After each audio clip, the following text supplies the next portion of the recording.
बॉलीवुड के डायरेक्टर बनते हैं डायरेक्टर, तगमा चाहते हैं क्रिएटिव डायरेक्टर होने का, लेकिन कॉपी करते हैं वो स्टोरी। और अच्छा कॉपी कर भी लेते हैं, लेकिन कॉपी करता हुआ ना वो दिखना नहीं चाहते। वो सोचते हैं कि भाई कॉपी भी हो जाए और मेरा नाम रहे कि भाई मैं क्रिएटिव हूँ, ये कहानी मेरी खुद की है। मैं बात कर रहा हूँ मालिक फिल्म की, जो आज रिलीज हुई है। ये फिल्म इंस्पायर्ड है शिव प्रकाश शुक्ला से, जो बेस था गोरखपुर का, जहां शिव प्रकाश शुक्ला कॉलेज के टाइम पे वो कबड्डी का एक बढ़िया प्लेयर था। तो यहाँ पर राजकुमार राव को दिखाया गया कि वो फुटबॉल का एक बहुत बढ़िया प्लेयर है, लेकिन अब पास्ट में कोई न कोई इंसिडेंट होता है जिसकी वजह से वो गैंगस्टर बनता है।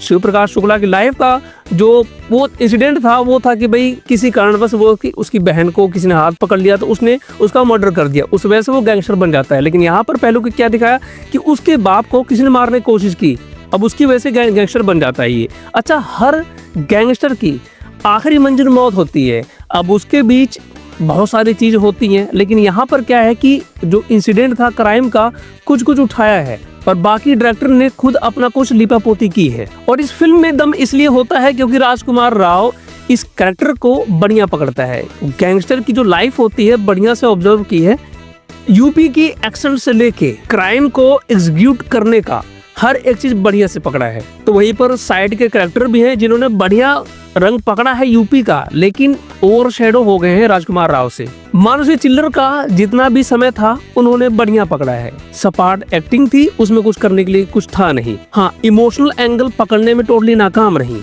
अब आते हैं फिल्म के मूलभूत पे। मूलभूत ये है कि कहानी 88 से लेकर 90s के बीच की है।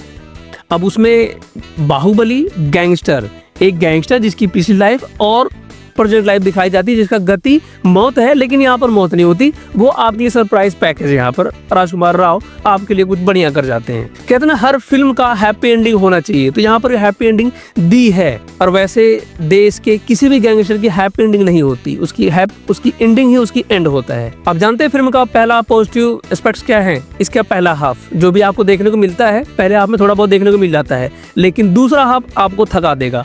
एक दो सीन छोड़ दे तो जहां पर बहुत बढ़िया हुआ है, बाकी सीन आपको थकाने वाला है। बात करें इसकी एक्शन सीन की, एक्शन सीन बहुत ही आपको रियल दिखाया गया है। कहीं भी ऐसा आपको नहीं लगेगा कि ये अनरियल है या फिर जानबूझकर ठूसा गया है। आपको लगेगा हाँ चीज बढ़िया हुई है, और सबसे बड़ी बात तो प्रैक्टिकली दिखाई भी गई है। किसी इंसिडेंट के पीछे कोई चीज होती है तो उसका बढ़िया एग्जीक्यूशन हुआ भी है यहाँ पर। जैसा कि मैंने आपको बताया कि ये कहानी आपको ले जाती है 80 और 90 दशक में, तो वहां पर सिनेमेटोग्राफी बहुत ही बढ़िया वहां पर दिखाया भी है, जैसे आपको लगता है कि हाँ 80-90 के बीच में पहुंच गए हो, लेकिन उसके बैकग्राउंड में चलता हुआ म्यूजिक स्कोर आपको लगेगा ये करंट का है, क्योंकि बैकग्राउंड म्यूजिक का एक कोई होता है ना कि मीनिंग, यहाँ पर कोई मीनिंग नहीं है, कुछ भी बीजीएम चल पड़ता है जिससे आप डिस्कनेक्ट हो जाते हो। लेकिन एक बीजीएम जो मुझे पसंद आता है, जो राजकुमार राव के जब जहाँ पर प्रेजेंस होती है स्क्रीन पे, वहां पर बीजीएम बजता है। बाकी पूरी फिल्म में बीजीएम तो समझ से परे है। हाँ, लेकिन एक गाना बढ़िया है, राज करेगा मालिक।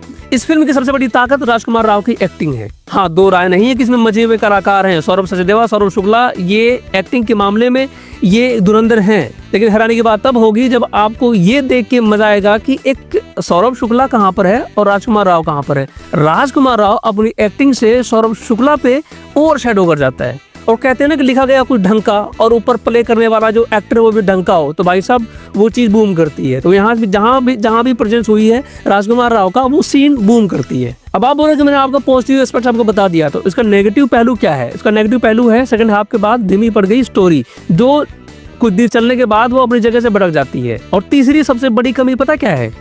कुछ किरदारों का बहुत ही कमजोर राइटिंग होना। मतलब वो कलाकार तो बहुत बढ़िया है, लेकिन उनके हिस्से में कुछ बढ़िया था नहीं प्रेजेंट करने के लिए, जिसकी वजह से वो लो पड़ जाते हैं। कहानी में कुछ नया नहीं है, पुराने ट्रॉप्स हैं। एक गैंगस्टर की लाइफ जैसी होती है एज यूजुअल वैसा ही है। डायरेक्शन इसका ऐसा था कि आपको कुछ भी इस फिल्म का याद नहीं रहेगा सिवाय राजकुमार राव की एक्टिंग का। तो कुल मिला के बात आती है कि ये फिल्म किस लिए देखी जाए। अगर आप ऐसी फिल्मों के फैन हैं और ऊपर से राजकुमार राव के फैन है, तो उसके लिए आप ये फिल्म जरूर देख सकते हैं। दूसरे हाफ में थोड़ी बहुत कमियां होने के बावजूद ये फिल्म आपको एंटरटेन तो करेगी।